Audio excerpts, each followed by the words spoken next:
All right, so the first stream cipher that we are going to talk about is RC4.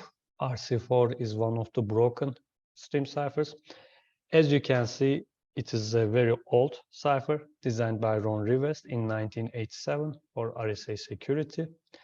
It was kept as a trade secret until it was reverse engineered in 1994.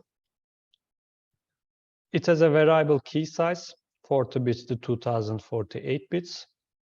It is simple, fast, and have a large period. We know that the period is larger than 10 to the power 100 when you use your secret key as 128 bits. Processes the plaintext byte by byte.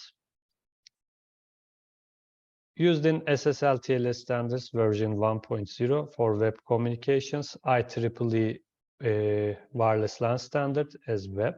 So some people still use in their router settings, they choose WEP, which is short for wired equivalent privacy, but actually it is not wired equivalent because we can break it.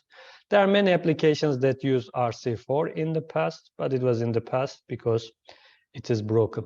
So I'm not going to give the full description or, talk about everything in detail. But as you can see, the algorithm actually swaps some of the places of the bytes. So it actually focuses on that. So as you can see, the pseudocode says that first you initialize a size to I from 0 to 255, but then you add a few bytes depending on your secret key and the positions. Then you swap the positions SI and SJ, and so on. So it is a very simple design. This is the key setup.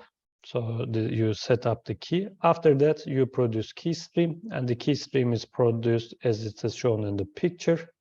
But the operations are simple. I plus 1 modulo 256 is assigned to I, and J is now J plus SI modulo 256. Since we are working on bytes, this is why we are working modulo 256. So additions are just additions modulo 256. Then you swap the places and so on. So you produce the key stream as these bytes. So it is a very simple design. And we said that it was used in web. So web uses RC4 to encrypt packets for transmission over wireless LAN. So if you're at home, if you choose WEP, then you start using RC4. And almost every modern modem still supports this very old standard, which is broken.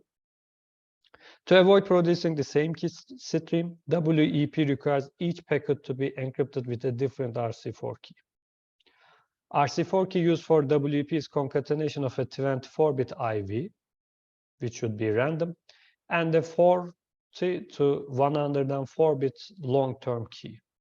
So as you can see, the largest secret key you can choose is 104 bits, which is actually secure against brute force attacks nowadays, but the problem was not brute force attacks in this scenario.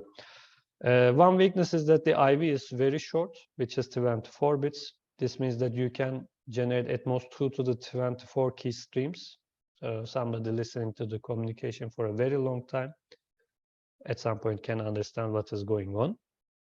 There's a nice attack from 2001 from a paper by Fleurer, Martin, and Shamir. They observed that the first bytes of the key stream are not random. With certain IVs, an attacker knowing the first byte of the key stream and the first n bytes of the key can derive the n plus first byte of the key. So you capture the key byte by byte. But this attack requires some weak IVs. So if that person does not use the weak IV at that communication, you wait for another communication for them to randomly choose one of those weak IVs. And you might, to this attack to work, you have to capture the first key stream byte so that if you know the first byte, then you can obtain the second byte.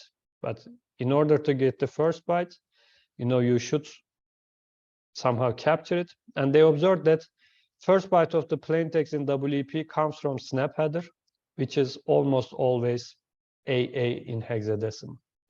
So you have the ciphertext, but you know that plain text is this byte. So you add them together, modulo 256, and obtain the key stream, first byte of the key stream.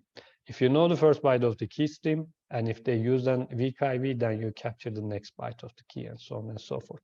But to simplify things, Tews, Weinman, and Fishkin actually obtain a better attack, which does not require weak IVs, and they can break 104-bit web key in less than 60 seconds. So any popular tool that you can use in Kali Linux or anything actually uses this attack. So in those attacks, if you have the software, you just simply choose the WEP Wi-Fi connection that is around you. You just double click it, and in a few seconds you obtain the Wi-Fi password. Okay.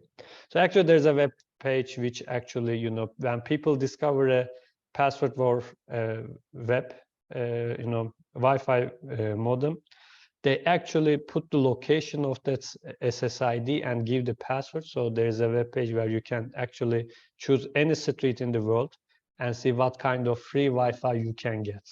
Some people use it when they, travel. It might be, useful, but of course, using an unauthorized Wi-Fi would not be legal. So just try to inform people that WEP is no longer secure. Actually, it is no longer secure since 2001. So just suggest people to stop using it.